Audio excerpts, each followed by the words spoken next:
So we're starting up in the book of Tobit, and it skips over pretty much the whole of the first chapter here, where it talks about Tobit's history. And so when he was from one of the northern tribes, Naphtali, and a little bit of history lesson for the people of Israel. You remember that after the kingdom of David and the kingdom of Solomon, then with the son of Solomon, Rehoboam, the kingdom split. And so you had the northern tribes and the southern tribe of Judah. And they were constantly fighting back and forth for many centuries. Well, I don't know, 7th, 8th century BC, I forget exactly when it was. Then Assyria came in and took away the northern tribes into exile, never to return, as we should know. But so this happened before the exile. Tobit is in the northern part, and he would continue to go back down to Jerusalem to go and worship at the temple, because he knew that was the place that God had said, this is where you are to offer sacrifice. None of his kinsmen would do that. They would all stay and go and offer sacrifice to different idols and the like, but he would continue to go to Jerusalem and to offer to God the proper sacrifice.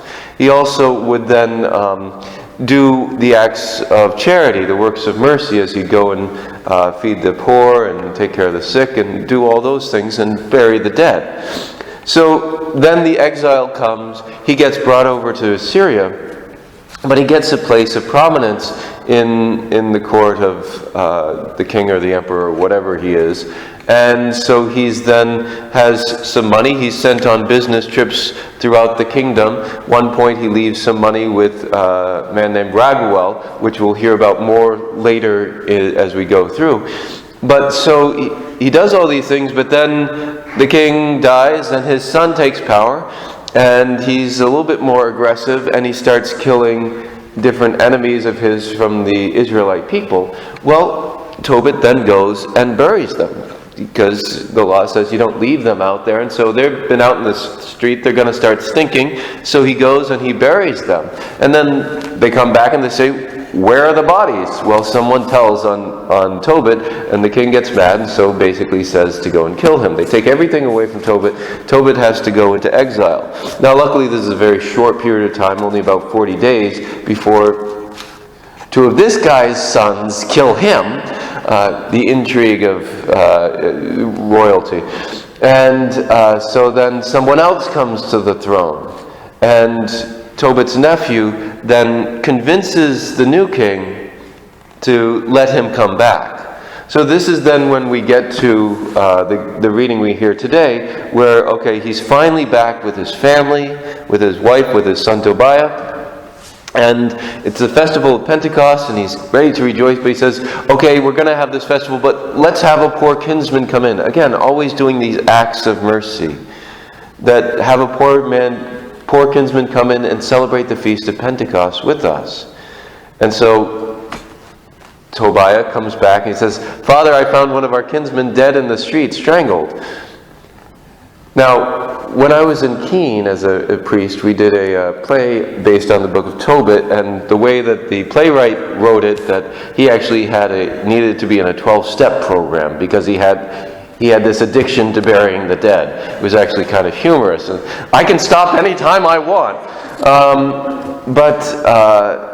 So immediately Tobit goes out to do this act of mercy.